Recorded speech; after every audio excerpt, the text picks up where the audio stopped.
За хуулийн эцсийн найруулгуудыг сонслоо. За ингээд чуулган өнөөдрийн хэлцэх асуудлуудаа хэлж дуусч байна. Оны эцсийн чуулган өндөрлж байна. Би нэг бас хоёр үг хэлье гэж бодож байна. Улсын хурлын эрхэм гишүүдээ. Улсын хурлын 2017 оны намрын ээлжид чуулган энэ оныхоо отхон чуулганаа өнөөдөр хийж өндөрлж байна.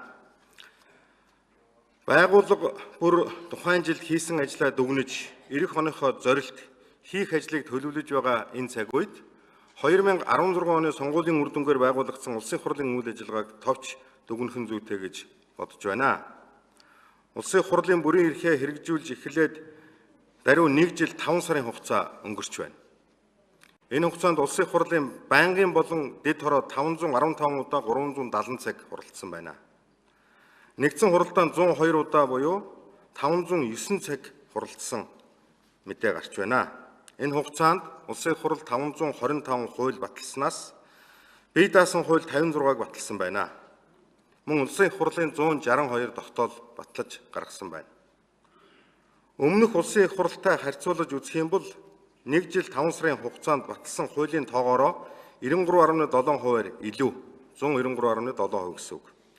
Үүнээс бие даасан хуулийн тоо 19-оор буюу 53.5%, баталсан тогтоол 20-оор буюу 14.1%-аар илүү байгаа юм а. Энэ бол зүгээр нэг тоон үзүүлэлт төдий хэрэг биш. Улсын хурлын үйл ажиллагаа тасралтгүй ачаал өндөртэй явж ирснийг харуулж байгаа гэж би бодож байна. Түүнчлэн өмнөх парламентын хуулийн хугацаанд хэлэлцэж батлаагүй байсан төсвийн хүрээний мэдэгдэл, төсвийн гүйцэтгэл болон Монгол улсын эдийн засаг нийгмийг 2017 онд хөгжүүлэх үндсэн чиглэлийг нөхөн батлаж, улсын төсөв, төрийн мөнгөний бодлого, эдийн засаг нийгмийг хөгжүүлэх үндсэн чиглэл зэрэг хууль бодлогын баримт бичгийг хуулийн хугацаанд нь батлаж ирлээ.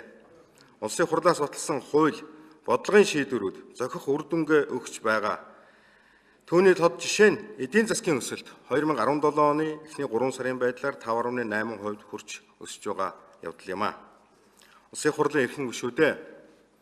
Өнгөрчүүн онд улсын хурлын хянан шалгах бүрэн эрхийн хүрээнд байгуулагдсан 13 ажлын хэсэгт давхурдсан тоогоор 83 гишүүн ажиллаж, хууль тогтоомжийн хэрэгжилтийг хянан шалгах, танилцах ажлыг зохион байгуулжээ.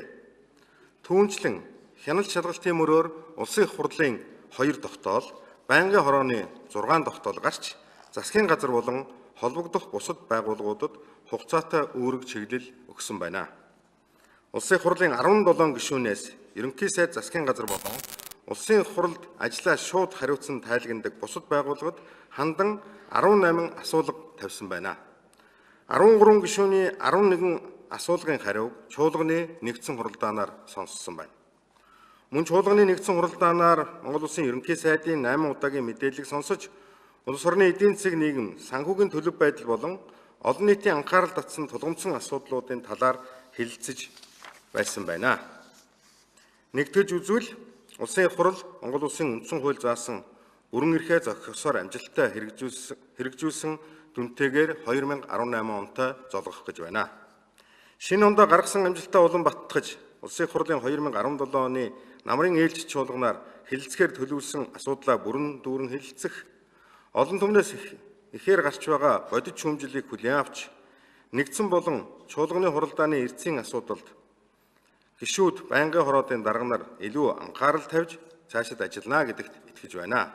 Улсын хурлын эрхэм гишүүдээ, ард иргэдээ. Маргааш тохиох Монголын ард түмний бахархан дурсвал зохих түүхэд үйл явдал үндэсний эрхчлөө тусгаар тогтнолоос сэргээсний 106 жилийн ойн баярын мэндийг өргөн дэвшүүлж, шинэ ондоо аз жаргал, амжилт бүтээл дүүрэн байхын ерөөлийг өргөн дэвшүүлье. 2017 оны чуулганы нэгдсэн хуралдааны, отхон хуралдааны ажиллагаа хаасныг мэдэгдэе.